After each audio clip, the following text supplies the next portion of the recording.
Bonjour à tous, nous commençons cette vidéo par une balade moto. Depuis que nous sommes en Turquie, on n'a pas pu vraiment faire de la moto parce que le temps n'était pas propice. Nous avons eu beaucoup de pluie et de vent jusqu'à présent. Et aujourd'hui, il ne pleut pas, c'est très couvert, mais on en profite pour aller faire une balade moto sur les petites routes secondaires. Jusqu'à présent, avec le camion, nous avons emprunté que des grands axes et on n'a rien à dire sur l'état des routes turques. On dirait des autoroutes, souvent ce sont des 4 voies et les routes sont très très bonnes. Par contre, pour les petites routes là que nous empruntons à moto, c'est différent. Les routes sont beaucoup moins bien entretenues et surtout le bitume est assez glissant. Et ensuite, je voulais vous parler aussi un peu de la population parce que en empruntant les petites routes secondaires, on a pu avoir le loisir de s'arrêter dans des petits villages et c'est là qu'on a découvert la population qui est très chaleureuse. Par exemple, on s'est arrêté pour manger dans un petit resto, dans une station-service. On a croisé un monsieur qui travaille en France, à Paris exactement. Et du coup, il a pu nous expliquer qu'est-ce qu'il y avait dans le menu. Et en plus, il nous a payé notre repas. Et il nous a même donné son numéro de téléphone. Au cas où on aurait un problème en Turquie, on pourrait le joindre. Donc ça vous donne un aperçu de la population. On s'est arrêté dans l'après-midi dans un autre café pour boire un thé. Le monsieur, le patron du café, n'a pas voulu qu'on paye, par exemple. Ça, c'est un autre exemple de la gentillesse des Turcs. On ne se comprend pas, mais par contre, on voit qu'ils sont super accueillants et qu'ils essayent à tout prix de vous faire plaisir, même quand on s'arrête pour une raison technique ou pour admirer le paysage. À chaque fois, il y a quelqu'un qui vient et qui s'arrête, qui nous demande s'il y a un problème, si on a besoin de quoi que ce soit. Et même il y en a un qui s'est pris en photo avec Didier parce que sa moto a fait sensation. Donc voilà, franchement, la population turque est très très sympathique et ils se coupent en 4 pour vous faire plaisir.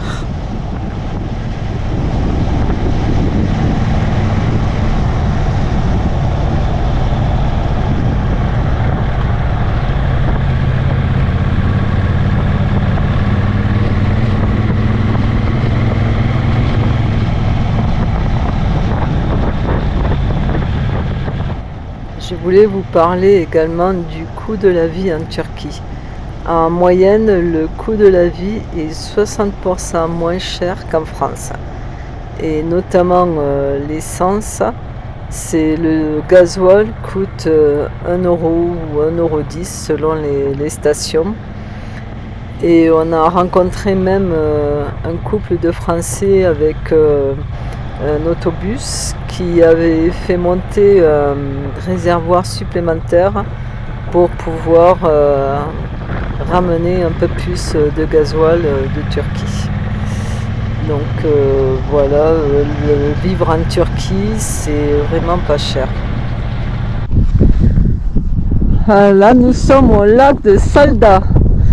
Il fait pas chaud du tout, donc je pense pas que ce soit aujourd'hui qu'on va se baigner. Mais ça valait le coup de venir jusque là. Pas vrai, chouchou? Chouchou, il a du mal à descendre de sa moto. Ah, la moto est en panne et j'ai pas envie de la tomber.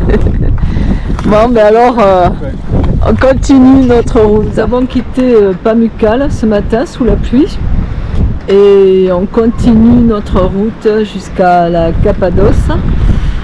Et nous venons de faire une halte à Ejirdir. C'est une ville au bord du lac. Et je pense qu'on avait prévu de rester qu'une nuit, mais vu le paysage, comme c'est magnifique, et je crois qu'on va rester plus longtemps ici. Regardez, je vous montre le paysage. Ce lac est magnifique. Vous voyez pas trop peut-être au fond parce qu'il y a les nuages, mais il y a les montagnes avec les sommets enneigés en fond, en toile de fond. C'est super beau. Mais par contre, il ne fait pas chaud du tout.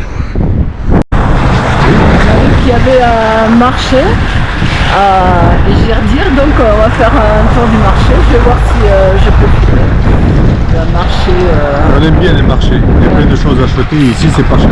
Voilà, ah, c'est pas cher du tout, c'est vrai. C'est question, on fait ça. Ah. Des gâteaux. Hello. La salade. Ouais. Les courgettes. Ouais, je pense que de la salade, des courgettes. Je sais pas si c'est ouvert tous les jours ici, mais c'est bien vachement beau. Bah, on va faire un tour d'abord. Oui, oui. Et après, on achètera. Elle vend du lait. Ah oui, le fromage, c'est encore le fromage. Fromage de la mort. Il y a beaucoup de vendeurs de lait, il y a des vaches ici.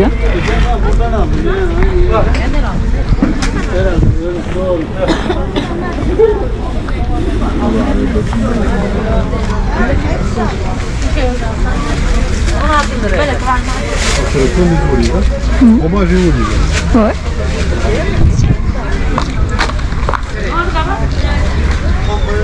Ça ne motive pas plus que ça, ce fromage. Mais je sais pas, le fromage frais, peut-être que c'est bon.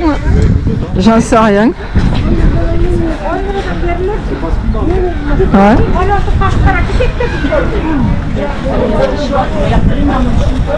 Des olives roses. C'est quoi ça? Il est teigne, c'est pas possible. J'avais vu des olives roses et violettes. Eh bien, il est teinte. Hein? Marron, elles sont belles. Hein? Ouais. T'as vu, celles-là sont fourrées. Ouais. Ouais. Ils sont bons. Avec des amandes. Didier est en train d'acheter du tuyau d'arrosage pour qu'on regarnisse nos réserves d'eau, puisque ici c'est pas les mêmes embouts que les tuyaux qu'on a et on a du mal à se faire comprendre. Ah, ils parlent pas anglais. Non, ils parlent pas anglais, puis ils comprennent pas ce qu'on veut, donc Demreden bütün salatalık, domatlar demreden buyurun. Buyurun.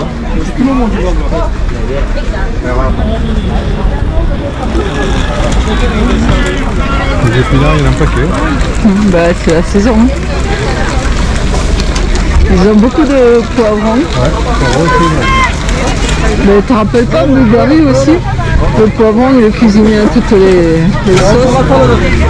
Tiens, les courgettes. Là, il y a les prix. 15, ça fait 75 centimes. Ouais. Même les fraises, alors là, il y a des fraises aussi. On va en prendre si tu veux manger cru. Les aubergines sont belles. Et les tomates avec cœur. Elles sont belles les tomates. Nous avons fait une pause à Ejirdir, au bord du lac. C'était sympa, à part qu'il a plu toute la nuit. On comptait rester un peu plus pour marcher, faire le tour du lac. Mais non, c'est trop mouillé. Et nous repartons pour à peu près 250 km vers une autre destination. On s'approche petit à petit de la Cappadoce. Et j'espère que le soleil va sortir. Pour le moment, il fait pas chaud du tout. Il faisait 3 ce matin au lever. Et là, la température est en train de monter un peu. Et comme vous pouvez voir, le brouillard qu'il y a sur les montagnes environnantes. Et là, on ne voit pas puisque le brouillard est tombé, mais il a neigé cette nuit là sur le haut des montagnes. C'est tout enneigé. Il y avait déjà de la neige hier, mais il en est retombé cette nuit. Donc voilà, Willy est prêt. On a regarni la cuve d'eau et on est bon pour reprendre la route. Et je souhaite qu'on ait un peu plus de chaleur et du soleil parce que pour le moment en Turquie, on n'a pas eu très chaud. Nous traversons les plaines de l'Anatolie centrale, dont l'altitude moyenne est de 1000 mètres. Comme vous pouvez voir, ces plaines sont très peu habitées. Ça couvre 21% du territoire turc et la majorité ce sont des cultures. Donc on dit que c'est le grenier de la Turquie, puisqu'on y trouve toutes sortes de produits agricoles, céréales, betteraves à sucre, pommes, poires, légumes, tournesols, amandes et pommes de terre. Nous arrivons à Konya, qui est une importante ville du centre du plateau anatolien. Une très grande ville d'ailleurs.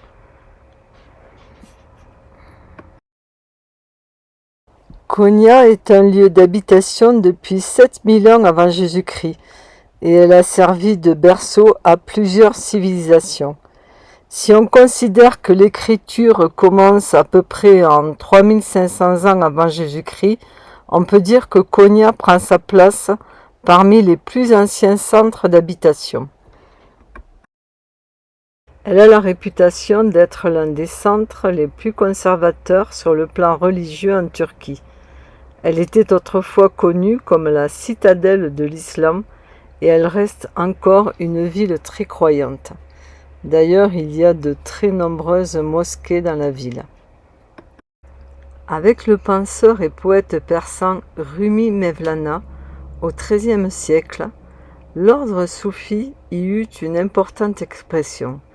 Ce courant de l'islam, parfois qualifié de mystique, qui faisait une grande part à la méditation, est de nos jours presque disparu.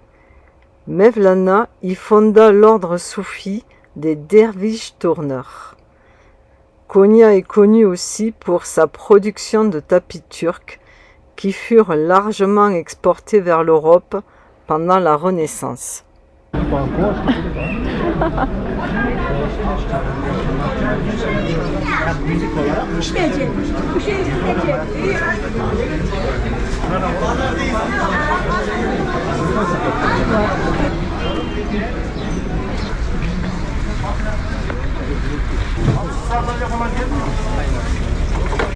Nous sommes à Konya, qui est la ville originaire des derviches, et là nous allons voir une représentation des derviches tourneurs au centre culturel de Konya.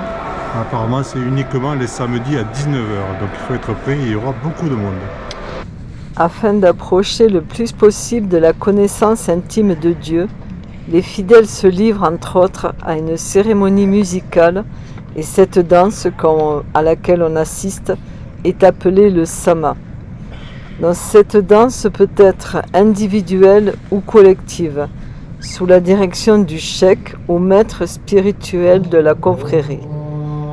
Dans ce cas, le sama a lieu après la prière et commence toujours par la lecture d'un poème. De nombreux gestes et salutations rituelles encadrent la danse proprement dite, mais tous ont un sens spirituel. Par exemple, lorsque les danseurs tournent, la paume de leur main droite est orientée vers le ciel, indiquant que le danseur reçoit de Dieu, tandis que la gauche, orientée vers le sol, indique que le don de Dieu est restitué à la terre et au peuple.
Amin.